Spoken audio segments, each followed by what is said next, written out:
कुरान की बेहुरमती की जा रही है स्कूल में, गिरा के बिल्डोर चला के। मदरसे की निजी भूमि थी, उसको बगैर कोई सूचना दिए हुए उन्होंने गिराया। हमारे पास ये देखिए कागज जो है कि मदरसे की भूमधरी के है, निजी संपत्ति की भूमधरी, और ये नक्शा नगर पालिका ने खुद उसी भवन का जिसको गिराया उसका खुद नक्शा पास किया। नक्शा पास करने के बाद ही इमारत बनाई।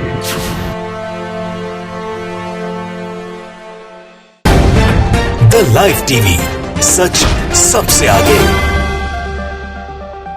नमस्कार, द लाइव टीवी देख रहे हैं आप, आपके साथ में हूं आदित्य कुमार। ये तस्वीर आप गौर से देखिए, आपकी स्क्रीन पर यह तस्वीर है।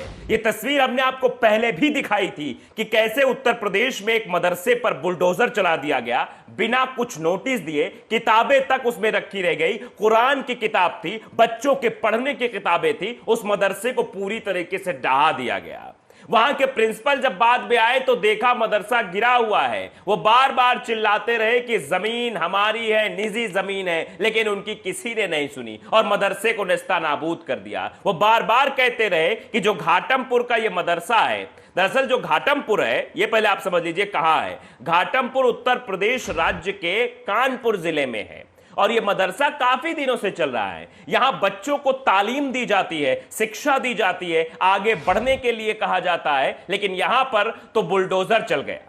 नगर पालिका के लोग आते हैं बिना नोटिस दिए, यहां तक कि वहां रखे सामान को बाहर निकालने तक का भी समय नहीं देते हैं और तुरंत बुलडोजर चला देते हैं। बस हां, लोगों को खींच लेते हैं बाहर कि निकलो यहां से बाहर, यहां तो बुलडोजर चलेगा और बुलडोजर चला दिया जाता है। लेकिन अब आपको बताते हैं कि आखिरकार हुआ क्या है। प्रिंसिपल साहब बार बार चिल्लाते रहे कि यह मदरसा गलत जगह पर नहीं बना है, इस मदरसे के सारे कागज हमारे साथ पास हैं, लेकिन फिर भी यह ध्वस्तीकरण की कार्रवाई की कर दी गई।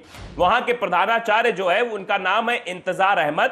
उन्होंने बाकायदे प्रेस कॉन्फ्रेंस की, बाकायदे मीडिया वालों को बुलाया और बताया कि ये देखिए मेरे पास ये कागज है, फिर भी उस जमीन को और हमारे मदरसे को गिरा दिया गया। जरा सुनिए क्या कहा है मदरसे के प्रधानाचार्य ने, मदरसे के ऑनर ने क्या कुछ कहा, सुनिए। मेरा नाम इंतजार अहमद, प्रिंसिपल मदरसा इस्लामिया घाटमपुर कानपुर नगर। जी, आपको दिक्कत क्या परेशानी है? दिक्कत परेशानी हुई, कल नगर पालिका ने हमारा बगैर नोटिस दिए हुए, बगैर कोई सम्मन भेजे हुए, बगैर मुझे कोई सूचना दिए हुए मेरी मदरसे की इमारत को गिरा दी। जो मदरसे की निजी भूमि थी उसको बगैर कोई सूचना दिए हुए उन्होंने गिराया है। इस मदरसे में कोई विवाद था क्या आपका? मदरसे का कोई विवाद नहीं था, किसी से कोई विवाद नहीं था, न कोई अदालत में विवाद था, न कहीं कोई बात था। तो फिर प्रशासन ने क्यों जो है इसको आपको तोड़ा है? प्रशासन इस बात का कोई जवाब ही नहीं दे रहा कि इसको क्यों तोड़ा है। अच्छा, तो ये आपने ऊपर शिकायत करी इस बात की? हाँ, उस बात की शिकायत मैंने डीएम साहब को वहाँ की है, कमिश्नर साहब को वहाँ की है और आगे की मैं कार्रवाई करने जा रहा हूँ। ये आपके पास ये कागज काहे के हैं? ये हमारे पास ये देखिए कागज जो है ये मदरसे की भूमधरी के हैं, जो निजी संपत्ति होती है भूमधरी, 1 2 3 और ये 4, और ये नक्शा नगर पालिका ने खुद उसी भवन का जिसको गिराया उसका खुद नक्शा पास किया। नक्शा पास करने के बाद ही इमारत बनाई गई है। ये ज़मीन के जो रजिस्ट्री के सारे कागज, ये रजिस्ट्री के सारे कागज हैं, इनसे खरीदी गई है। तो आपको पीड़ित क्यों किया जा रहा है? कौन कर रहा है पीड़ित आपको? पीड़ित हमसे जो नगर पालिका के ईओ साहब हैं वो जो है भावना से ये हिसाब से काम किया हुआ हमारी समस्या। तो सुना आपने कि वो सीधे सीधे तौर पर कह रहे हैं भाई कि मदरसा तो हमारी निजी जमीन पर बना था, बेवजह ये चला दिया गया बुलडोजर, बेवजह नगर पालिका के लोगों ने इसको गिरा दिया क्योंकि मुसलमानों को टारगेट किया जा रहा है। आप देख ही रहे हैं कि कैसे मस्जिदों के गेट के बाहर बुलडोजर चल जाता है, मुसलमानों के घर पर बुलडोजर चल जाता है, अब मुसलमानों के मदरसों पर भी बुलडोजर चला और बुलडोजर ऐसा चला कि पूछिए मत। किताबें तक निकालने का समय नहीं दिया गया था। वो तस्वीरें देखकर यह लग रहा था कि किस तरह का जो अहंकारी काम किया जा रहा है, किस तरीके से ये तानाशाही रवैया अपनाया जा रहा है कि बिना पूछे पछोरे, बिना कोई नोटिस दिए, कम से कम एक नोटिस तो भाई सर्व करना चाहिए ना, नोटिस देना चाहिए। कि ऐसा है कि आप अवैध निर्माण आपने कर रखा है, ये आपकी जमीन नहीं है, ये आपकी मतलब ये बुलडोजर चलेगा। तो फिर वो आदमी देखेगा, समझेगा, कागज दिखाएगा। अगर वो कागज दिखा रहा है तब बुलडोजर चलाने का अधिकार नहीं है। लेकिन ये जो कार्रवाई हुई है ये सोची समझी साजिश के तहत हुई है। देखिए ये वीडियो जो ट्वीट किया था जो मदरसे के जो प्रिंसिपल है उन्होंने जो है ये सब बयान दिया है, ये मिलत टाइम ने ट्वीट किया है। लिखते हैं कि घाटमपुर मदरसा के प्रिंसिपल ने बताया कि मदरसा के सारे कागजात मौजूद थे, मदरसा का नक्शा पास होने के बाद ही बिल्डिंग बनाई गई थी, प्रशासन ने बिना नोटिस दिए मदरसे पर बुलडोजर चला दिया गया। अब आप समझिए कि बिना कोई नोटिस दिए बुलडोजर चला दिया गया। इससे आप समझ सकते हैं कि प्रशासन और नगर पालिका की क्या मंशा रही होगी, किस मंशा के तहत ये सब किया गया है। तस्वीरें अपने आप में भयावह हैं। वहां लोग विरोध भी कर रहे थे, कह रहे थे कि नहीं मदरसा मत गिराइए, प्रिंसिपल साहब आने वाले हैं, प्रिंसिपल साहब आने वाले हैं। लेकिन वहां के लोगों की प्रशासन ने बिल्कुल नहीं सुनी। नगर पालिका के लोगों ने गिरा दिया, तुरंत नेस्तनाबूद कर दिया उस मदरसे को जहां से अच्छी शिक्षा बच्चों को दी जाती थी, जहां से बच्चों को तालीम मिलती थी अच्छा इंसान बनने की। उस मदरसे पर बुलडोजर चला दिया गया, उसको नेस्तनाबूद कर दिया गया। प्रिंसिपल की एक बात भी ना सुनी गई। लोग लिख रहे हैं, ट्वीट कर रहे हैं, लोग लिख रहे हैं।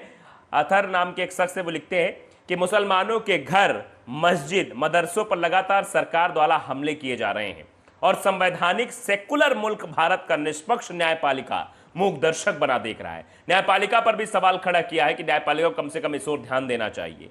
यह वहम निकाल दीजिए कि देश सेकुलर है और न्यायपालिका निष्पक्ष है। देश का पूरा सिस्टम कट्टरपंथी मानसिकता से लिप्त है।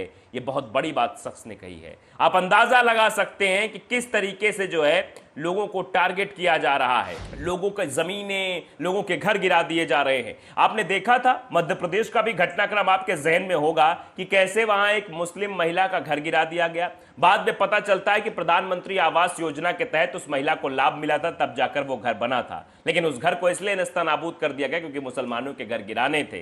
वो बेचारी चीखती रही, चिल्लाती रही। जब शिवराज सरकार की फजीहत हुई तो शिवराज सरकार ने फिर से मकान बनाने का दावा तो कर लिया। इससे आप अंदाजा लगा सकते हैं कि किस तरीके से सिर्फ और सिर्फ मुसलमान देखकर कार्रवाई की जा रही है, मदरसा देखकर कार्रवाई की जा रही है, मंदिर देखकर कार्रवाई की जा रही है। अगर ऐसा होता तो शायद ये सब चीजें तो ना होती। आपने देखा कि दिल्ली के जहांगीरपुरी में जब बुलडोजर चल रहा था तो आदेश होने के बाद भी, सुप्रीम कोर्ट के कहने के बाद भी बुलडोजर की कार्रवाई रुकी नहीं, वो लगातार चलता रहा। 2 घंटे बाद जब नेता सक्रिय हो, उन्होंने विरोध करना शुरू किया, तब जाकर कहीं वो काम बंद हुआ।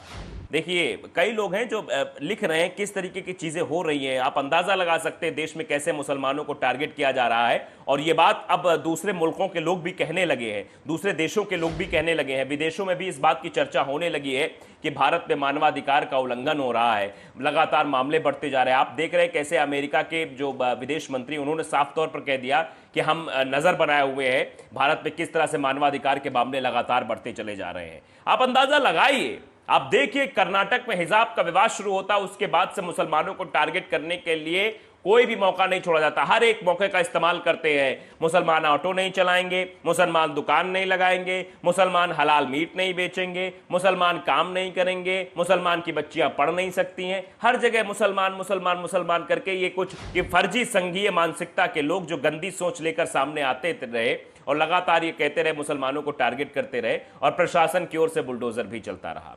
आपने देखा कि इससे पहले ऐसी चीजें तो नहीं दिखाई दी। कभी आपको लगा कि हिंदू नववर्ष के दिन हिंसा हुई हो कहीं पर? पहले सुना था आपने, लेकिन अब हो रहा है। क्यों? क्योंकि चुनाव नजदीक आने वाले हैं तो ध्रुवीकरण का प्रॉफिट को राजनीतिक पार्टियों को लेना है। रामनवमी के दिन, इतना प्यारा दिन, उस दिन भी देश में हंगामा होता है। हनुमान जयंती का दिन, हनुमान जबकि कहा जाता है कि भगवान बजरंग बली सबके तारणहार हैं, मतलब कलयुग में भी वो हैं, लेकिन उनकी भी चिंता नहीं। उनका नाम लेकर आतंक मचाने की कोशिश कुछ लोग कर रहे हैं जो अपने आप को बजरंग दल वाला कहते हैं। बजरंग बली के बारे में, उनके स्वभाव के बारे में इनको बिल्कुल ज्ञान नहीं होगा।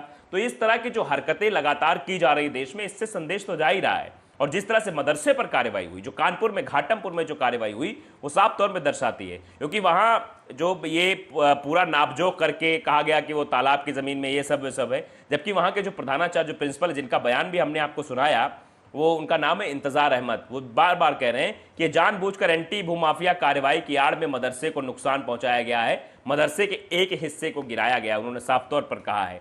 उन्होंने कहा कि इसकी शिकायत हमने जगह जगह की है, हमने डीएम साहब को भी पत्र लिखा है कि जब सारे कागजात हमारे पास है, जब ये हमारी निजी जमीन है, तो आखिरकार इस पर बुलडोजर क्यों चला? ये बहुत गलत है, ऐसा नहीं होना चाहिए था।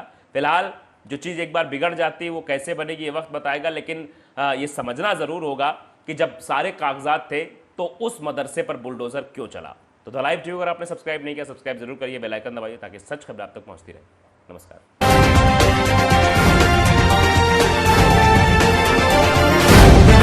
द लाइव टीवी, सच सबसे आगे।